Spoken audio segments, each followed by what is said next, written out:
केंद्रीय सामाजिक न्याय एवं अधिकारिता राज्य मंत्री रामदास अठावले ने रिपब्लिकन पार्टी ऑफ इंडिया से भाजपा को समर्थन देते हुए उत्तराखंड की 5 लोकसभा सीटों पर जीत तय बताया।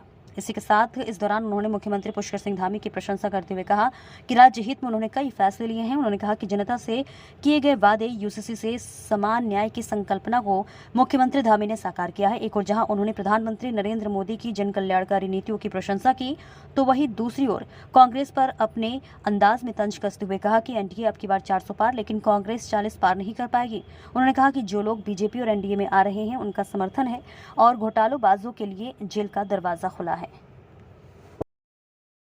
नहीं है तो जो भी मतलब कानून जो होता है वो है, तो इसीलिए और बाबा साहब के संविधान को मजबूत करने का मोदी जी कर रहे हैं। दलितों को मेरा आह्वान है उत्तराखंड के कि मैं आज उत्तराखंड में आया हूँ, रिपब्लिकन पार्टी ऑफ इंडिया की तरफ से 5 सीटों पर उत्तराखंड में मतलब बीजेपी का समर्थन करने के लिए मैं इधर आया हूँ। मेरी पार्टी, हमारे सेठपाल सिंह एक है, हमारे हरिद्वार में रहते हैं, वो हमारी पार्टी के अध्यक्ष है। मेरी पार्टी छोटी पार्टी है, लेकिन पहले पार्टी छोटी होती है, बाद में बड़ी पार्टी होती है। तो अभी मेरी पार्टी छोटी पार्टी है।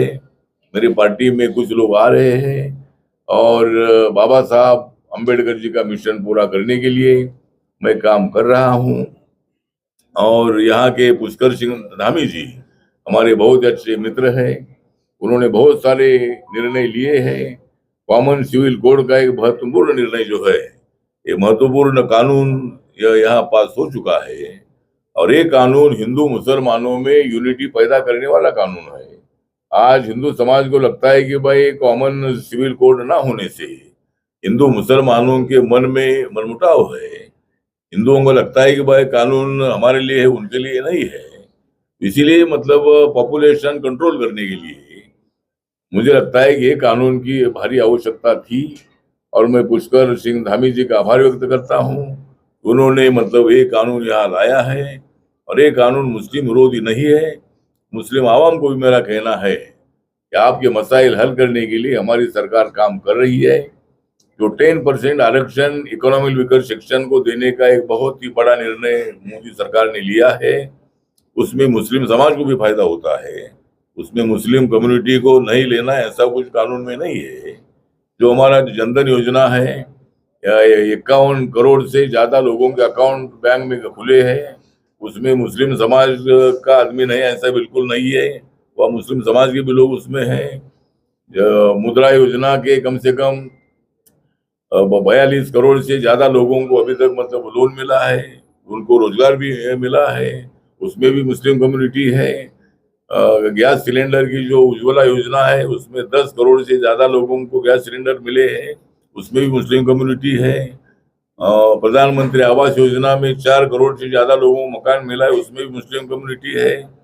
4 करोड़ से ज्यादा लोगों को आयुष्मान भारत योजना, जो मतलब 5 लाख रुपया एक साल में मेडिकल ट्रीटमेंट के लिए देने का एक स्कीम है और उस स्कीम का फायदा भी मुस्लिमों को, सभी को तो होता है लेकिन मुस्लिमों को भी होता है।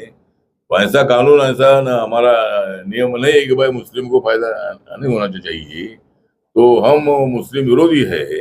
ये गलत प्रचार जो किया जाता है, मुस्लिमों को भड़काया जाता है, ये बात ठीक नहीं है। इसलिए यहाँ की मुस्लिमों को भी मेरा आह्वान है कि भाई मोदी जी सबके लिए काम करते हैं और आप लोगों ने इंडिया आघाड़ी के बहकावे पर नहीं आना चाहिए और आपने ये भी मतलब इसका काम करने की आवश्यकता है।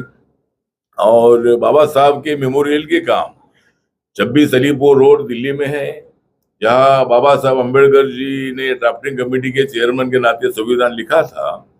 कांग्रेस के कार्यकाल में मैं 50 बार उनको मिला था, लेकिन उन्होंने कभी एक नया पैसा उसके लिए खर्चा नहीं किया।